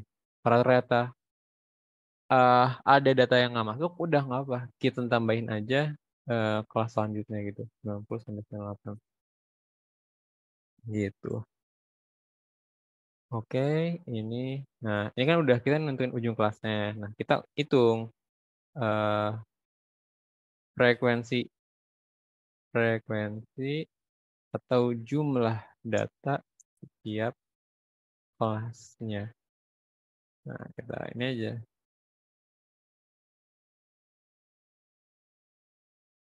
Nah, frekuensinya berapa? Ini jumlahnya ada berapa nih? Kita lihat. Nah, gunanya apa ya? Gunanya kita urutin, ini mempermudah juga. Kita lihat 48 sampai 54. Satu doang. Berarti 1. Terus 55 sampai 61. 55 masuk 57 kan? Sampai 61. 62 nggak masuk, berarti 2. Cuma ada 2. Oke, ini berapa? 62 sampai 68. 1, 2, 3, 4, 5, 6, 7. Ada 7. Ada 7. Terus 69 sampai 75. 1, 2, 3, 4, 5, 6, 7, 8, 9, 10, 11, 12. Ada 12. Ya kan? Mirip. Oke. Ini ada 76 sampai 82. Apa nih? 1, 2, 3, 4, 5, 6, 7. Ada 7. Ada 7. Terus ini berapa? 83 sampai 89. Ini kan 1, 2, 3. Ada 3. Ada 3. Terus ini ada 2. Sama kan dengan yang ini. Nah, ya udah dari sini bisa kita ubah ke tabel ini. Itu cara mengubah data yang banyak seperti ini menjadi tabel distribusi frekuensi. Gitu, lanjutin lagi. Ya, akhirnya kan dari sini kita bisa mengubah ke ini ada tabel distribusi frekuensi relatif. Kalian bisa baca-baca aja karena ini enggak apa ya, enggak ada materi question. Tapi nanti saya kasih untuk mengejar waktu karena tinggal 2 menit lagi. Nah, kan dari tabel frekuensi tersebut, akhirnya kita bisa buat histogram yang tadi. Sama ada bisa poligon. Poligon itu, kalau misalnya kalian lihat ya, itu tuh gini. Dia tuh nilai tengah. 10-12 kan nilai tengahnya itu 11. Nah, ini tuh 11. Di sini 11, terus kan tingginya tuh sekian. Nah, habis itu tarik garis. Yang ini nilai tengah yang diambil. Sekarang kalau histogram itu nilai rentang. Ini 10, ini 12. Harusnya nyatu ya. Nempel-nempel. Tapi udahlah nggak apa. Yang penting histogram itu menggambarkan kuantitas atau frekuensi jumlahnya. Gitu. Ini ada kumulatif gitu kan. Yang kurang dari 0 tadi kan 0. Karena nggak ada. Semua itu di atas 0. Di atas 48 semua.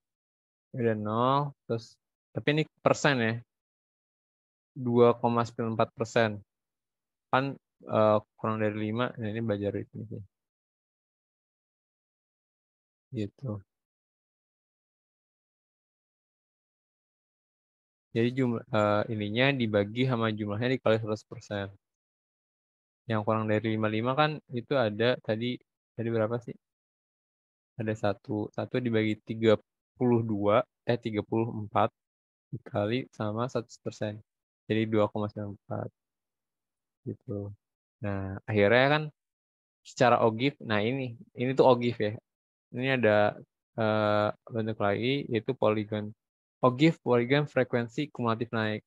Karena kumulatif itu jumlah penjumlahan jadi kayak frekuensi selanjutnya ditambahin frekuensi selanjutnya tambah frekuensi selanjutnya. Nah, kalau misalnya yang kurang dari pasti itu naik, kalau yang lebih itu turun. Nah, OGIF itu pasti selalu gini. Selalu naik, yang selalu turun. Curam atau enggaknya itu tergantung dari perbedaan frekuensinya gitu. Kalau beda frekuensinya yang kelas pertama itu 1, kelas kedua itu 10, kan perbedaannya jauh banget kan. Akhirnya itu bisa jadi miring banget gitu. Nah, ini. Jadi kelas tengahnya aja, ini kelas tengah, ini kelas tengah, ditarik garis. Ini untuk kurang dari pasti dia selalu naik. Kan dia selalu bertambah sampai puncak dan total datanya. Nah, ini kalau tadi kayak putus ya, bisa jelasin nggak sampai mana tadi?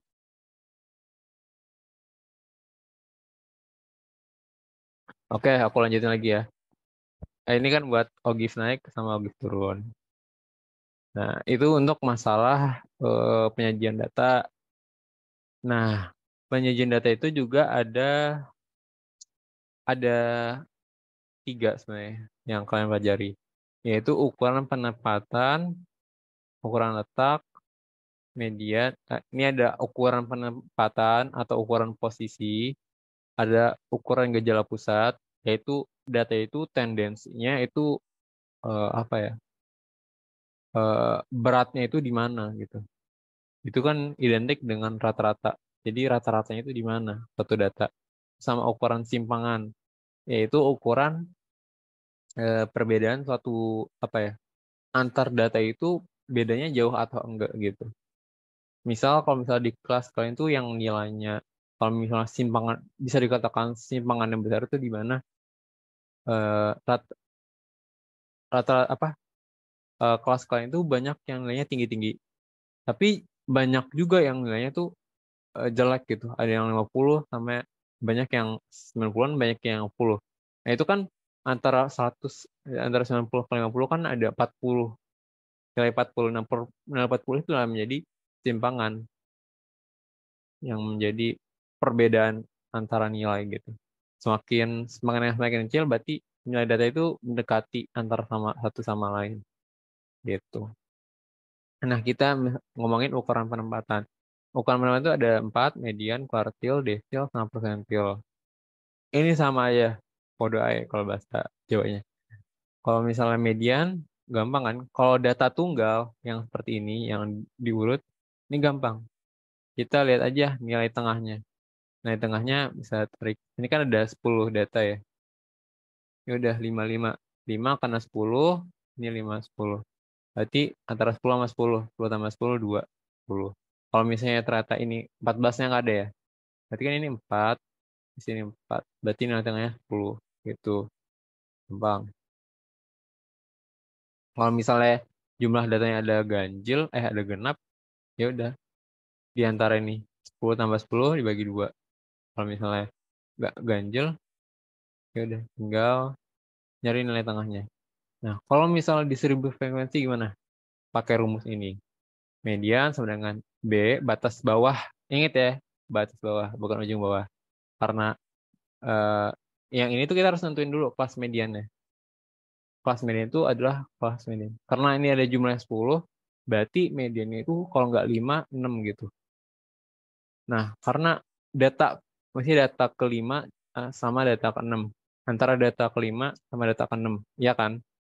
Median itu kan nyari yang tengah. Berarti data kelima, yang kayak tadi, data kelima itu berapa? 10 sama data ke-6 kan 10. Nah, antara data kelima sama data ke-10. Data kelimanya itu kan ada di kelas 9 sama 10. Karena ini 44, data kelimanya tuh di sini. Data ke-6-nya juga di sini. Berarti kelas median nih, yang itu yang ini.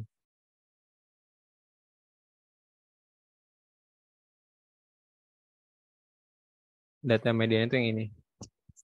Kelas median itu yang ini. 9 sama 11. Nah, kita nyari batas bawah yang 0,5, 0,5. Itu kan 9. Berarti batas bawahnya itu 9, 9 dikurangi 0,5, 8,5. Nah, panjang kelas ME, kita tahu 11 dikurangi 9, segampang itu. Banyak data dari 10, jumlah semua frekuensi sebelum kelas ME atau kelas median. Kelas median kan ini kan, sebelumnya ini. 6 sampai kelas kedua sama kelas pertama. Berarti frekuensi kumulatifnya, ini F itu frekuensi kumulatifnya adalah 2 tambah 2. Gitu. 4. Nah, kan F-nya 24. Frekuensi kelas M-nya lihat di sini 2. Jadi B-nya itu kan lihat di sini 9, batas bawah 9 dikurangin 0,5, 8,5. Panjangnya 11 kurangin 9, 3. Kumulatifnya lihat di atasnya dia. Berarti 2 tambah 2, 4. Gitu. Terus F2-nya atau frekuensi dari kelas mediannya 2. Terus N-nya ada 10. Udah. Pakai rumus ini, jadi sama dengan 10. Oke. Ini kalau untuk yang, ini beda ya. Beda perhitungan antara secara data tunggal, ini data kelompok. Gitu. Kita setiap pengukuran, setiap ukuran itu kita ngebahas secara data tunggal sama data kelompok. Setelah itu data tunggalnya. Kalau ini data median. Untuk kuartil, ini sebenarnya sama aja. Cuma beda di setengah. Nih. Kalau misalnya kita hitung secara data kelompok, data tunggal, itu kita bisa nyari letaknya. Letak ini kan data ke berapa. Nah, kita pengen kuartil itu kan ada 3 ya. Jadi kalau misalnya gini nih.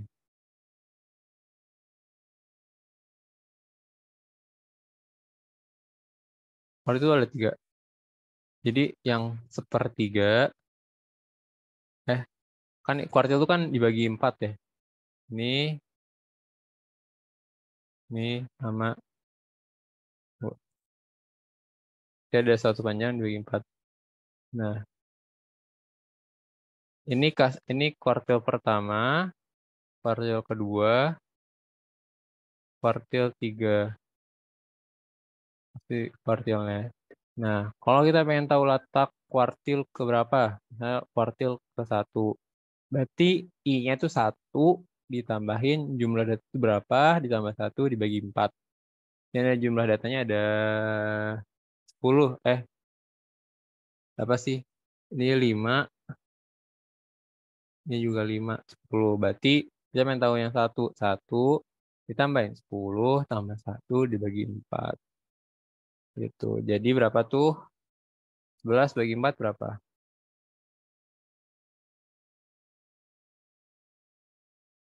2,75. Berarti data ke ya antara 5 sampai 7. Gitu.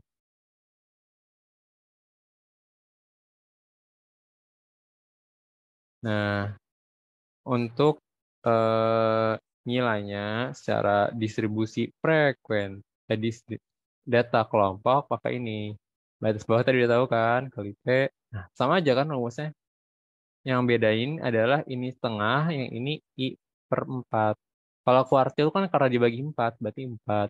Karena kalau median itu kan dibagi 2, kayak buku. Berarti dibagi 2. Dan dia cuma ada 1, bahkannya I-nya 1. Kalau misalnya ini, I-nya kan ada 3. Kuartil pertama, kuartil kedua, kuartil ketiga. Nah, makanya kalau misalnya kuartil kedua itu kan 2. 2/4 kan setengah. Nah, itu sama aja kayak ngejelasin kuartil kedua itu sama dengan median. Itu. Nah, kalau misalnya kan kuartil. Udah tahu kan kumulatif itu gimana? Yang sebelumnya, kalau ini. Itu sama aja deh pokoknya. Kalau desil itu kan dibagi 10. Makanya I-nya 10, I-nya itu sampai 9. Jadi ada 9 posisi. Gitu. Terus untuk frekuensi udah persentil. Ini dibagi 100. I-nya berapa? I-nya itu sampai 99. 1 sampai 9. Mau posisi 1 atau posisi sampai 99. Gitu. Nah, nilainya gampang. Rumusnya sama aja kayak yang tadi. Cuman yang bedain ini bagi 10 buat desil. Kalau misal persentil bagi 100. Kalau misalnya kuartil dibagi 4. Gitu. Median kuartil pokoknya masalah ukuran penyajian data ukuran secara lokasi itu tuh sama aja rumusnya. Cuma beda bagi persen ini aja. Bagiannya sama I berapa. Gitu. Nah, sekarang mengukur gejala pusat atau tendensi. Umumnya itu ada, yaitu rata-rata. Sebetulnya rata-rata. Rata-rata itu ada banyak. Ada rata-rata hitung, rata-rata ukur, sama rata-rata harmonik. Tapi yang dua ini itu jarang dipakai. Kebanyakan ada rata-rata hitung. Nih, X bar sama mu. Ini bedanya apa? X bar itu untuk rata-rata sampel. Misalnya di apa ya? Populasi manusia kan satu dunia, satu bumi ini. Nah, itu kan sama dengan populasi. Dan kalau kita pengen menguji rakyat Indonesia, nah rakyat Indonesia ini disebutnya sampel. Nah, notasi buat sampel itu adalah X bar. Sedangkan kalau untuk populasi, rata-rata populasi adalah mu, mu yang ini. Gitu. Untuk data berukuran N, atau ini data tunggal. Data tunggal itu rumusnya ya tadi, yang udah kalian bisa pelajarin. Jumlah nilainya dibagi jumlah data N-nya. Gitu. Terus kalau misalnya untuk yang data kelompok, ya data kelompok ini gini. Sigma tahu kan? FI/XI per total sigmanya, jumlah data. Jadi kalau misalnya tadi ada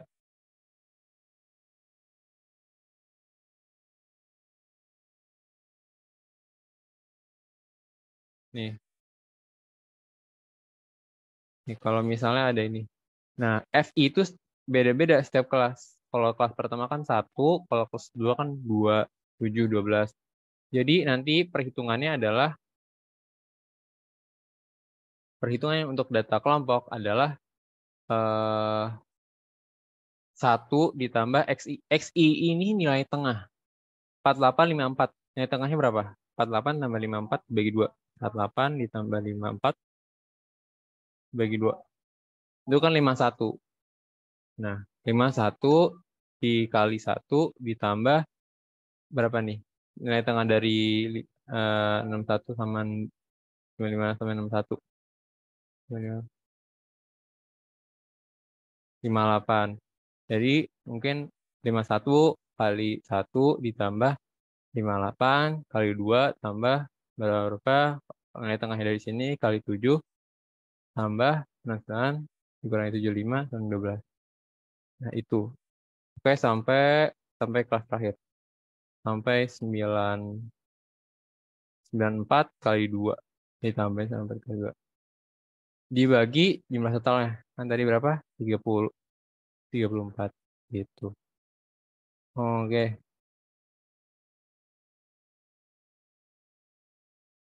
Nah, kita lanjut. Itu buat ukuran buat rata-rata. Buat modus itu cari yang nilainya paling banyak. Jadi itu ada hubungannya antara ketiganya. Jadi ini antara Gilbert. Harmonik itu lebih kecil dibandingkan rata-rata rata-rata ukur. Dan rata-rata ukur itu akan lebih kecil dibanding rata-rata hitung atau rata-rata biasa. Nah, hubungan antara rata-rata, median, sama modus. Kalau misalnya kurvanya simetris kayak gini, kadang disebutnya distribusi normal. Itu sama dengan modusnya itu sama dengan mediannya. Kan modus kan paling tinggi kan. Mediannya itu nilai tengahnya. X-nya itu rata-rata. Kan rata-ratanya seimbang. Nah, ini kurva simetris. Atau ya gini. Terus kalau misalnya kurvanya menceng kanan. Nah, itu kan modusnya itu lebih kecil daripada median. Mediannya lebih kecil daripada rata-rata. Nah, median akan selalu berada di tengah rata-rata dan modus. Gitu. Kalau menceng kiri berarti rata-ratanya itu lebih kecil dibandingkan modusnya. Gitu. Kalau ukuran dispersi atau simpangan perbedaan, kalau rentang tahu. Rentang itu adalah datum. Datum tuh bedanya data sama datum tahu nggak? Datum itu eh jamaknya itu atau apa ya? Jamak dari kata data. Jadi setiap data itu kan secara keseluruhan. Kalau misalnya satu-satu itu disebutnya datum. Gitu. Nah, untuk rentang itu datum terbesar dikurangi datum terkecil. Kalau hitung rentang. Simpangan rata simpangan. Untuk data apa ya? Data tunggal. Yaitu setiap datanya ini kalau XI di data tunggal itu setiap datanya ya. Kalau XI di data kelompok itu nilai tengahnya. Nilai tengah dari kelas interval. Oke. Nah, untuk eh, simpangan rata atau rata-rata simpangan itu adalah 1/n sigma dari eh, ini mutlak ya. Jadi kalaupun nanti datanya itu dikurangin sama rata-rata itu minus jadi plus gitu. Ditambahin data kedua dikurangin rata-ratanya dimutlakin, ditambahin sampai data terakhir dikurangin rata-ratanya dimutlakin dibagi sama n gitu. Kalau data kelompok lebih enak. Kita pakai frekuensi XI data tengah dikurangin data kelompok dikurangin rata-rata mutlakin per. Ini jumlah frekuensinya atau jumlah keseluruhan jumlah totalnya. Itu untuk tabel distribusi frekuensi. Variasi ini seperti ini. Ini ada 2, tapi umumnya ini. Nggak apa, bisa pakai ini, bisa pakai ini, sama aja. Variasi itu adalah eh, variasi. Variasi itu ya variasi dari data-data itu seberapa jauh gitu perbedaannya. Kalau semakin besar ya berarti data-datanya itu misalnya berbeda-beda, bervariasi. Nah, kalau misalnya variasi ini pakai rumusnya ini. Sama, hampir sama seperti simpangan rata-rata, tapi kalau variasi pakai kuadrat, dikuadratin. Dan N-nya itu dikurangin 1. Ini kan N doang ya. N itu kan sama dengan sigma F atau jumlah data. Gitu. Nah, itu buat data tunggalnya. Data kelompoknya seperti ini. Ini data gabungan nggak apa karena kita jarang pakai. Tapi kalau data gabungan dari variansi gimana? Oke, ini tinggal pakai rumus aja gitu. Kalian mau tahu lebih jelasnya gimana? Ya pakai Walpole yang tadi ini. Di sini dijelasin cara penurunan rumus nih, kenapa bisa dapat segini. Gitu. Nah, simpangan baku atau standar deviasi itu sama aja kayak variansi, tapi diakarin. Ini kan variansi kan S kuadrat ya. Kalau diakarin kan jadi S doang. Nah, S doangnya inilah yang disebut standar deviasi. Nah, bedanya S sama sigma ini, ya tadi, kalau S ini buat sampel, sigma ini buat populasi. Gitu. Angka baku ini nggak terlalu dipakai di astronomi. Yunus ini menjelaskan antara hubungan standar deviasi, min, rata-rata dengan modus. Ini ada rumusnya. Gitu. Kurtosis. Kurtosis ini tinggi rendahnya suatu kurva gitu. Semakin tinggi, maka kurtosisnya semakin besar. Rumusnya seperti ini. S pangkat 4, ini pakai 4 dibagi N. Sigma tahu kan? Kalau misalnya nggak ada tahu, bilang aja ya. Tuh dia. Ini ada soal, kalian bisa kerjain. Gitu. Mungkin gitu aja sih. Sebenarnya ini, oh iya, kan ada error. Kalian mau lanjut atau udah? Sebenarnya kan ini udah kelar ya, sampai jam 3 doang. Enggak tuh ada ini sih, ada presisi akurasi. Presisi itu yang ini. Kalau presisi itu kan eh, eh, presisi dan akurasi rendah itu benar datanya itu menyimpang dari seluruh dari target true value nilai sebenarnya. Tapi kalau presisi tinggi itu kita udah nguji coba berkali-kali itu nilainya tuh sama, tapi itu nilai semuanya itu tuh jauh dari true value. Nah, kalau misal uh, apa presisinya rendah tapi presisi rendah itu udah pasti akurasinya rendah, tapi nggak mungkin presisinya rendah akurasinya tinggi. Karena akurasi itu udah pasti mencapai true value gitu. Karena true value itu pasti lingkupnya kecil, pasti presisinya juga ikutan tinggi gitu. Ini untuk masalah galat. Ini galat. Kalian bisa aja nanti aku kasih. Nggak penting, nggak penting. Nah, ini rumus perambatan galat. Ini udah terakhir ya, terakhir. Nah, kan kalau misalnya galat itu gini, itu tuh suatu ketidakpastian. Jadi kalian misalnya ngukur data pakai penggaris. Ternyata suatu kertas itu diukurnya 10 cm. Nah, sebab itu dia punya galat. Karena penggaris itu, ada penggaris nggak ya?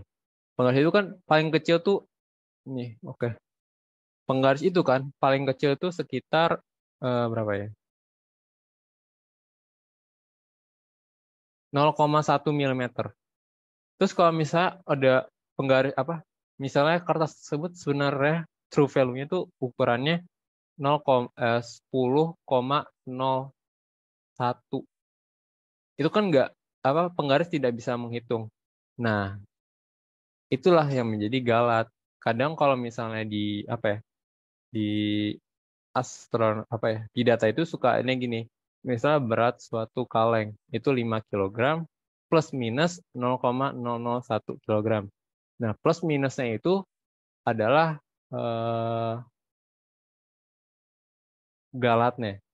Jadi dia bisa berukuran misalnya 5 kg plus minus 0,5 kg. Berarti itu besar sekali sih galatnya. Jadi berat batu itu bisa antara 5,5 sampai 4,5. Karena galat tersebut akhirnya ada rentang ketidakpastian antara segitu. Nah, untuk kan kalau misalnya kita ngitung secara fisika, misalnya kita ngitung gaya, itu ada massa sama ada percepatan. Di massa ada galatnya, di percepatan juga ada galatnya. Makanya itu akan melakukan perambatan kegalatan terhadap nilai nilai gaya yang kita hitung. Nah, perhitungannya bagaimana? Seperti ini. Misalnya, ini ada AW, AX, sama AY. Di mana AW ini itu untuk variabel pertama. Karena tadi itu kita misalnya ngomongin fungsi suatu gaya. Fungsi gaya kan dia terhadap variabel massa sama percepatan. Berarti kita pakai 2 saja.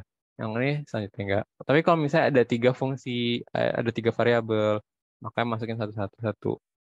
Nah, ini bagaimana perhitungannya? Perhitungannya galat gayanya ini diturunin terhadap ini ini do ya, bukan turunan biasa. Kalau turunan do itu turunan terhadap variabel tersebut. Misalnya M kali A, berarti kita turunin terhadap M. M kali A diturunin terhadap M itu kan sebenarnya A. Berarti A kuadrat. Dan kalau ini diturunin terhadap A doang. X ini kan sebagai fungsi kedua, variabel kedua. Berarti A-nya itu turunin terhadap A. Berarti M doang gitu. M kuadrat. Dan ini delta ini adalah galat ya. Delta ini adalah galat. Berarti M kuadrat, A kuadrat dikali sama delta M kuadrat. Delta MM misalnya 0,5. Berarti 0,5 kuadrat. Plus minus yang kalau misalnya masanya gini. Misalnya kita tahu masanya ini punya nilai 1 plus minus 0,01 gitu kan. H-nya ini punya nilai 2 plus minus 0,5 gitu kan. Nah, kita pengen tahu nih berapa galat dari F gitu. Yang ini galat M, delta M. Yang ini galat dari percepatan, delta A. Tahu rumusnya F itu dengan M kali A. Buat tahu galat dari dari F ini bisa pakai rumus ini. Gitu. Karena ini FM itu cuma 2 doang, berarti ini nggak usah dipakai. Cuma sampai 2 aja. W-nya diganti M, H-nya diganti, X-nya diganti A. Gitu. Ada yang mau ditanyain? Kita cukupin aja karena kita udah lebih 6 menit. Maaf sekali kita ngelebihin menit. Karena tidak terasa, ternyata cepat sekali 2 jam itu. Dan materinya banyak. Tapi tenang aja, semua PPT-nya akan kuberikan di drive, nanti akan disampaikan ke ya, PDF-nya akan dikasih PDF sama recordannya. Kita tutup dulu nih recordannya.